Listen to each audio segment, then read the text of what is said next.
Bueno, muy buenas, yo soy Rocío, estudiante de Psicología de la UNED y hoy vengo con la asignatura de memoria que la tengo para este cuatrimestre y voy a leeros, como siempre, las cosas más importantes de todos los temas.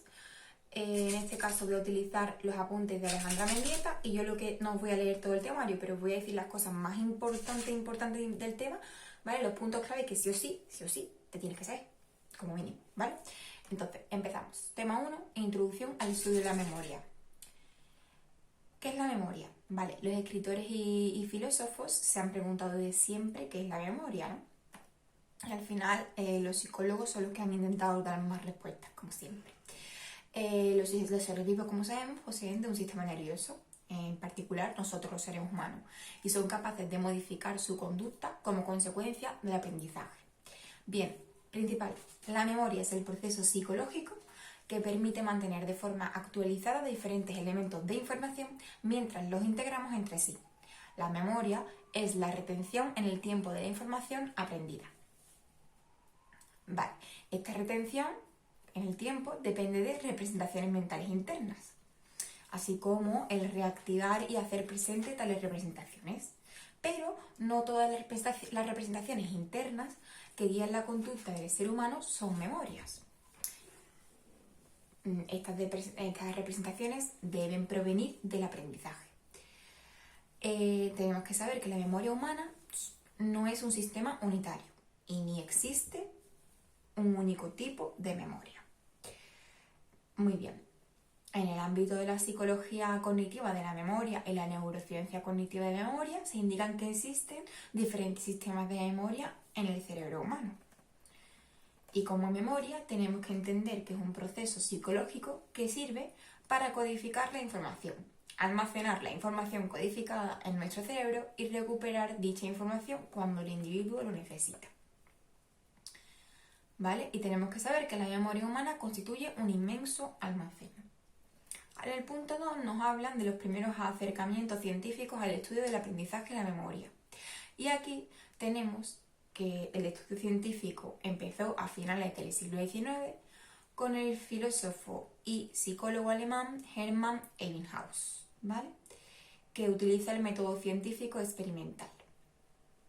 Utilizó estímulos como sílabas sin sentido, pero estos estudios estuvieron muy criticados por su poca validez ecológica.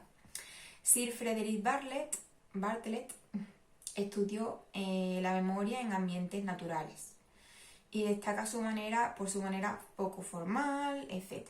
y porque sus experimentos podían ser replicables. La principal debilidad de su enfoque, pues al final su trabajo tuvo un punto de vista y aspecto fuerte, que es haber abierto la posibilidad de explorar el mundo de la memoria, destacando la importancia del significado, de la reconstrucción y de los esquemas. Y ahora nos vamos a la tradición de Ebbinghaus, donde las sílabas sin sentido y el método de los ahorros. Y aquí nos dice que Ebbinghaus fue un filósofo asociacionista que utilizó el método científico experimental, nos lo repito otra vez, para estudiar los procesos mentales superiores y que las ideas que habían sido inconscientes en un momento dado no se perdían. El método de los ahorros de Ebbinghaus pues fueron sílabas sin sentido en series de 3 letras con la estructura consonante-vocal-consonante. Big, tall, cax, ¿vale? Este se conoce como el método de los ahorros, que consideró que una lista de palabras sin sentido estaba aprendida cuando fue capaz de realizar 2 repeticiones de la misma en el mismo orden de representación sin cometer errores. Los resultados se muestran en la curva del olvido. Por ejemplo, el olvido pues, es muy grande al cabo de 8 horas y bastante estable a partir del primer día. La conclusión es que descubrió características importantes del funcionamiento del aprendizaje y de la memoria de los humanos y que las funciones mentales superiores podían estudiarse en el laboratorio de psicología, en condiciones simplificadas y controladas. Su aportación tan importante fue el trabajo de la curva del olvido, que muestra el deterioro de la memoria con el paso del tiempo desde el momento del aprendizaje. Y tenemos la traza de memoria, que es cuanto más fuerte sea la traza de memoria, más largo será el periodo de tiempo que la persona será capaz de recordar información. También comprobó in-house la hora del día en la que se realiza el aprendizaje, ¿no? Qué hora es mejor. Y recordaba mejor el material que aprendía por la mañana que el que se aprendía por la tarde. Reaprender era más rápido que aprender la misma lista de la primera vez. Y el modelo de memoria que propuso in-house propuso un modelo empirista con unos supuestos, basado en unos supuestos, en que las representaciones de la memoria tenían la forma de imágenes. Cuando los elementos ocurren juntos terminan asociándose en la memoria y que las propiedades del sistema psicológico pueden descubrirse estudiando las unidades simples del sistema. Existen modelos asociativos de memoria modernos que asumen que el estímulo objetivo se encuentra en la memoria a largo plazo y se llega hasta él utilizando las conexiones asociativas. ¿Vale? Luego nos vamos al acercamiento constructivo de Bartlett, el estudio de la memoria humana en ambientes naturales. Aquí Ebbinghaus representa la tradición empírica y la tradición constructivista fue por Bartlett, que asume que el código en el que se registra la información en la memoria implícita es la comprensión que tiene la persona del evento. La psicología del procesamiento de la información destaca muchísimo la adherencia a la teoría constructivista de la memoria humana y la definición teórica del esquema. En su libro, Revenbergin distinguió la memoria del pensamiento constructivo de la imaginación y del fenómeno creativo. El modelo de reproducción repetida os lo leéis, ¿vale? Aquí tenéis un ejemplo que es la guerra de los fantasmas y la guerra de los... su versión original, el recuerdo, y 2 años y medio después, ¿vale? Os lo leéis.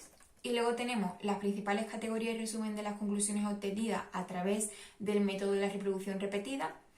Tenemos diferentes categorías como son las omisiones, que es que no recuerdan la información, las racionalizaciones, que es que añaden nueva información, y las transformaciones del contenido o temas dominantes. Tenemos un resumen de las conclusiones que os lo podéis leer. Y Bartlett, importante, que reconoció el papel activo de la persona, que por el contrario dependían de los propios esquemas de la persona, ¿vale? Estos esquemas influyen en las expectativas y las experiencias personales. Su teoría es una teoría que funciona de arriba abajo, es decir, guiada por el significado, y la transforman y la distorsionan hasta hacerla coincidir, ¿vale? Y podéis haceros una tabla comparando a Ebbinghaus con Bartlett. Yo ahora mismo voy a hacer una tabla así, más o menos, ¿vale? Ebbinghaus es un modelo empirista, Bartlett es un modelo constructivista. Ebbinghaus utiliza el método científico experimental y Bartlett nada. Bueno, implica la comprensión. Ebbinghaus utiliza sílabas sin sentido y Bartlett esquemas. Ebbinghaus tiene poca validez ecológica y Bartlett tiene método de reproducción repetida. Ebbinghaus tiene método de los ahorros. Hemos dicho que Bartlett tiene el método de la reproducción repetida y Ebbinghaus tiene la curva del olvido traza memoria y Bartlett el papel activo de la persona de arriba a abajo, ¿vale? Tenemos 2 grandes tradiciones, ¿vale? Que es la del deseo de control experimental para que las variables no controladas, que son las variables extrañas, o la del deseo de utilizar materiales más próximos a la vida real con un mayor valor ecológico. Vale, nos vamos al punto 3, que son las estructuras, procesos o sistemas de memoria.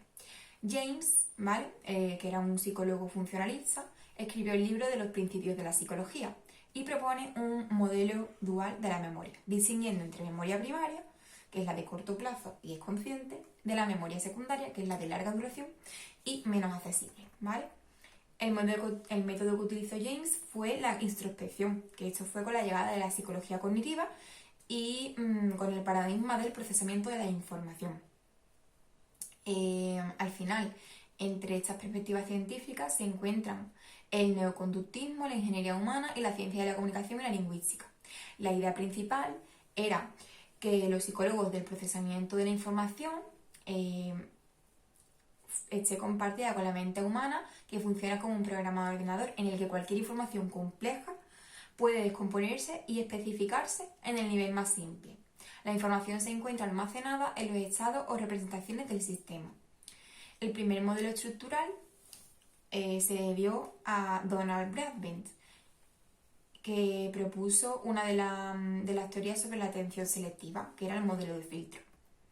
El modelo de atención de selección temprana también, porque los mensajes irrelevantes son filtrados antes de que se procese el significado del estímulo.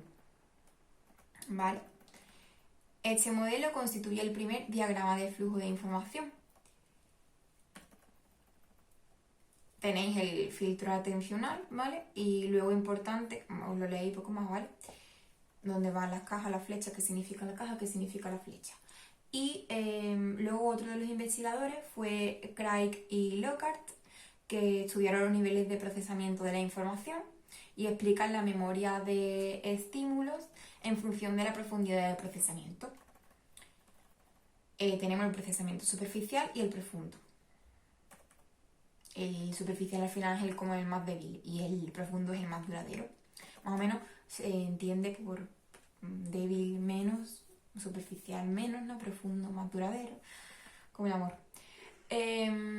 Luego Bremba, que era una psicóloga Milner, mostró que un paciente amnésico era capaz de aprender en unos días de entrenamiento a dibujar en un espejo mientras era incapaz de recordar que había estado practicando la tarea. Y estaba proporcionando la demostración experimental de la que la memoria no era unitaria. Luego tenemos a Warrington y Weisskranz, que demostraron que los pacientes amnésicos presentan una buena retención en las tareas motoras. Y bueno, como tenéis muchos ejemplos y tal, os lo leí. Luego tenemos el punto 4, tipo de información almacenada en la memoria. La memoria episódica, semántica, procedimental, ¿vale? ¿Qué deciros? Del Tulbin, que denominó memoria semántica, algo divisible en una serie de estructuras diferentes. Tenemos a Squire, que clasificó los sistemas de memoria a largo plazo, en memoria declarativa y memoria procedimental. La declarativa eran al final como proposiciones e imágenes donde se iban dos, que era la memoria episódica y semántica, y la memoria procedimental, que era la memoria de las habilidades relacionada con el saber hacer las cosas. Y ahí tenemos la implícita, las destrezas motoras y el condicionamiento. ¿Vale? Dentro, las formas de evaluar la memoria de larga duración, pues tenemos el recuerdo libre, el recuerdo señalado y el reconocimiento. Punto 5. Conocimiento y adquisición de nueva información. Tenéis que aprender los puntos importantes del aprendizaje declarativo y los puntos importantes del aprendizaje procedimental. ¿Vale? Poco más. Aportaciones de la neurociencia al estudio de la memoria. ¿Qué os digo de aquí? Que tampoco es tan importante, ¿vale? Os lo leéis. Os puedo destacar el tema de la electroencefalografía, las técnicas de neuroimagen, no sé qué, pero poco más, ¿vale?